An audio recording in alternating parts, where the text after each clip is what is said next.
हेर्नुहोस् यो दृश्य, जीव जन्तुको शरीरको अवशेष यसरी फालिएका छन् कि यत्र तत्र अल्पत्र। हेर्दा सामान्य लाग्न सक्छ यो दृश्य, तर वातावरणीय हिसाबमा कुनै पनि मानेमा यो दृश्यलाई, यो अवस्थालाई सही मान्न सकिँदैन। यो हो चौतारा बजारको फोहोरको भविष्य। हामीले फाल्ने फोहोर आज हाम्रो आफ्नै वातावरणमाथि आक्रमण गरिरहेको छ। चौतारा साङ्गाचोक गढी नगरपालिकाले विगत 8-9 वर्षदेखि चौतारा लगायतका वरिपरिका स्थानहरूबाट फोहोर सङ्कलन गर्दै आएको छ। वास्तविकता के छ भने सङ्कलित फोहोर उचित व्यवस्थापन हुन सकेको छैन। बजारबाट झन्डै 3 किलोमिटर तल वन क्षेत्रमा यसरी यत्र तत्र फालिँदै आएको छ। यहाँ न कुनै व्यवस्थापन छ, न कुनै संरक्षण नै। दुर्गन्ध, झिङ्गा, कीटाणु र प्रदूषणले यो क्षेत्र बस्न नसकिने बनाइसकेको छ। वन क्षेत्रमै यसरी फोहोर फाल्दा माटो, पानी र हावासम्म प्रदूषित भइरहेको छ। फेरि व्यवस्थापन हुन्छ के सिसारभन्दा बाहेक। हिजो हामी केही सञ्चारकर्मी, नगरपालिकाका मेयर कृष्णप्रसाद सापकोटा, उपमेयर सीता थापा लगायत त्यहाँका प्राविधिक टोली यस क्षेत्रमा पुगेर स्थलगत अध्ययन गऱ्यौँ, अनुगमन गऱ्यौँ र अवस्था यस्तो पाइयो। यस विषयमा नगरपालिकाका प्रमुख कृष्णप्रसाद सापकोटा के भन्नुहुन्छ, नगरको योजना के छ, त्यो विषयमा जानौँ।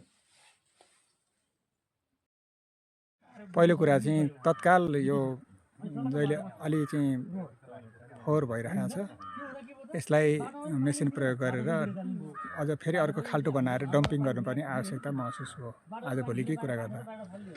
अर्को पक्ष भनेको चाहिँ समुदाय स्तरमा पनि एउटा खालको के चेतना या सचेतता पैदा हुनु पर्यो भने हामीले विगत वर्ष नै छलफल गरेका हौँ र यो चाहिँ कुहिने र नकुहिने फोहोरलाई छुट्याउने।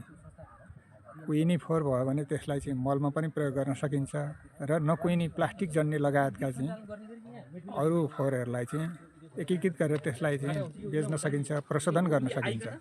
त्यसको लागि हामी नगरपालिकाबाट जतिसुकै आवश्यकता पर्दा पनि बजेट लगानी गर्न तयार छौँ। हामीले विगतदेखि नै यो छलफल चलाएका हौँ। अब ठ्याक्क जिस्टमा भनिदिनु न मेयर साहब, अब तपाईँको लगभग 1 वर्ष 13 महिना बाँकी छ।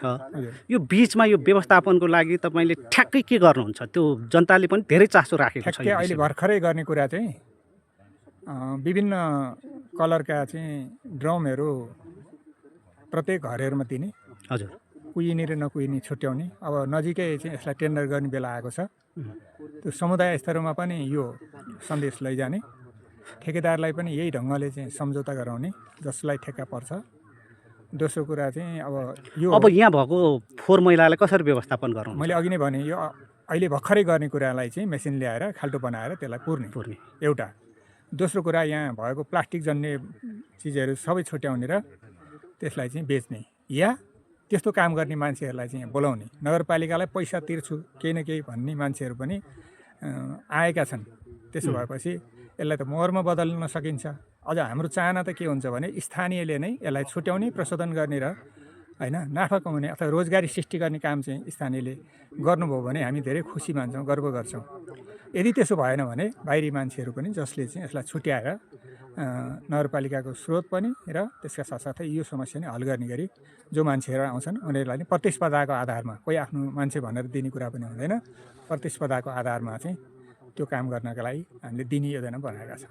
अनि यो सम्भवतः वडा नम्बर 5बाट अघिल्लो कार्यकालमा नरमान श्रेष्ठ हुँदाखेरि एउटा डिपिआर पनि तयार भएको छ जस्तो लाग्छ है, मलाई सुन्नमा आएको। त्यो डिपिआर कार्यान्वयनको सम्बन्धमा यहाँको धारणा चाहिँ के छ? हुबहु कार्यान्वयन गर्नुपर्छ। जुन डिपिआर छ त्यसलाई कार्यान्वयन गर्ने कुरामा कहीँ दुविधा छैन, धारणा स्पष्ट छ।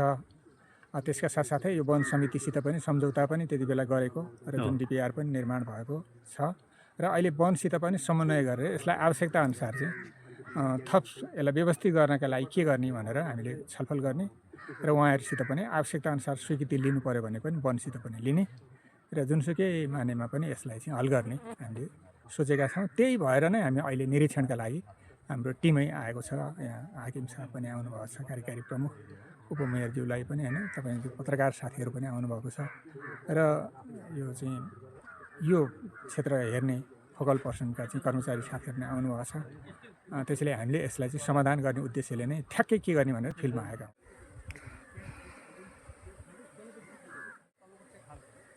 निश्चय पनि चौतारा साँगाचोकगढी नगरपालिकाले हरेक दिन फोहोर सङ्कलन गरिरहेको छ। बजारबाट कम्तीमा पनि एक दिनमा 1 टिप्परभन्दा बढी फोहोर सङ्कलन गर्दै यो स्थानमा ल्याएर फोहोर फाल्ने गरेको छ। फोहोर सङ्कलन गर्नु पक्कै पनि सकारात्मक कुरा हो, तर सङ्कलित फोहोरलाई उचित व्यवस्थापन गर्न सकेन भने त्यसले सिङ्गो मानव सभ्यतालाई नै असर गर्न सक्छ। त्यसमाथि पर्यावरणीय रूपमा यो कुनै पनि हालतमा ठिक हुन सक्दैन। त्यसैले यो फोहोर व्यवस्थापन, फोहोरलाई मोहरमा बदल्ने कुरा एकातिर छँदैछ, यसलाई अहिले तत्काल नै व्यवस्थापन गर्नुपर्ने जरुरत देखिन्छ। यसलाई के कसरी व्यवस्थापन गर्न सकिन्छ, तपाईँले पनि सुझाव दिनुहोला।